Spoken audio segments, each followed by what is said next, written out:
जय हिंद मित्रांनो. आज 26 जुलै अर्थात कारगिल विजय दिवस. सर्वप्रथम कारगिलमध्ये शहीद झालेल्या सर्व जवानांना मी भावपूर्ण श्रद्धांजली अर्पण करतो. एक देशाचा अभिमानाचा दिवस म्हणून आज ओळखला जातो. 20 जुलै रोजी झालेल्या आंदोलनामध्ये, जो की स्वतंत्र भारतातला सर्वात मोठं आंदोलन युवकांनी उभं केलं होतं, आणि या हुकुमशाही सरकारला झुकवण्याचं काम काल जे झालं ते आपण सगळ्यांनी पाहिलं. मी काल ज्यावेळेस राजीनामा धर्मेंद्र प्रधानजींचा आलं त्याच्यानंतर खूप मनाला बरं वाटलं, कारण मी पण त्या आंदोलनाचा एक भाग होतो. वारंवार पोस्ट करत होतो. पनवेल येथे आम्ही देखील प्रोटेस्ट केला आणि त्याचा पडसड पण चांगला मिळाला, त्याचा रिझल्टही चांगला मिळाला. पण या दरम्यान मला एक गोष्टीची जाणीव झाली की यामध्ये कुठंच मेनस्ट्रीम मीडिया नव्हतं. जी मेनस्ट्रीम मीडिया म्हणजे तसं तर मीडियाची लायकीच नाही आपल्या भारताची.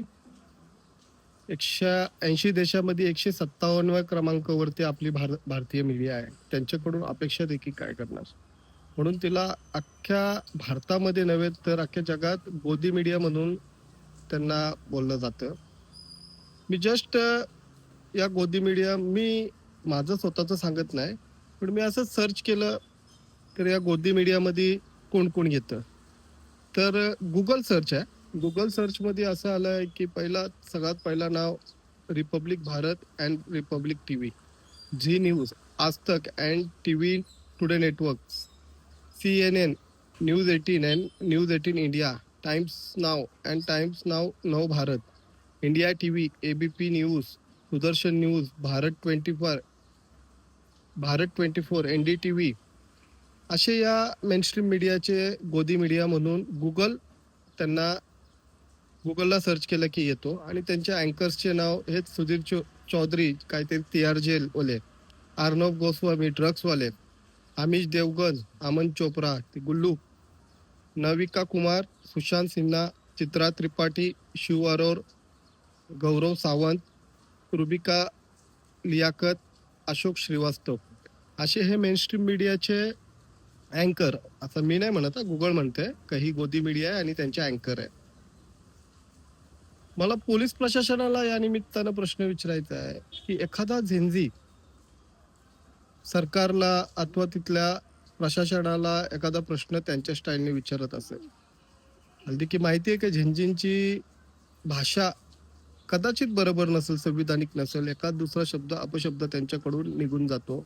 नवीन जनरेशन आहे, पण त्यांच्यावर पोलीस प्रशासन, सायबर सेल लगेच गुन्हे दाखल करते, समज देते, त्यांचा आवाज दाबण्याचा प्रयत्न करतो. गोदी मीडिया, खरं तर मीडिया हा लोकशाहीचा चौथा स्तंभ आहे, पण ते त्यांचं काम करत नाही म्हणून गोदी मीडिया बोलतात. पण मीडियामध्ये जेव्हा डिबेट होतात की धर्माच्या नावावरती, जातीच्या नावावरती, वेगवेगळ्या म्हणजे नको त्या विषयांवरती युवकांना भडकवलं जातो. मग जेव्हा धार्मिक तेढ मीडियाच करते, इव्हन दो आपण पाहिलं त्या बऱ्याचशा ठिकाणी मीडियाच्या ऑफिसमध्येच एकमेकांनी हिंसा केलेला आहे, हिंसा निर्माण करतोय. जो आर्टिकल 19 आहे त्याच्यात फ्रीडम ऑफ स्पीच सगळ्यांना दिलेला आहे, पण तुम्हाला तेवढाच अधिकार आहे की तिथे कोणताही हिंसा झाला नाही पाहिजे.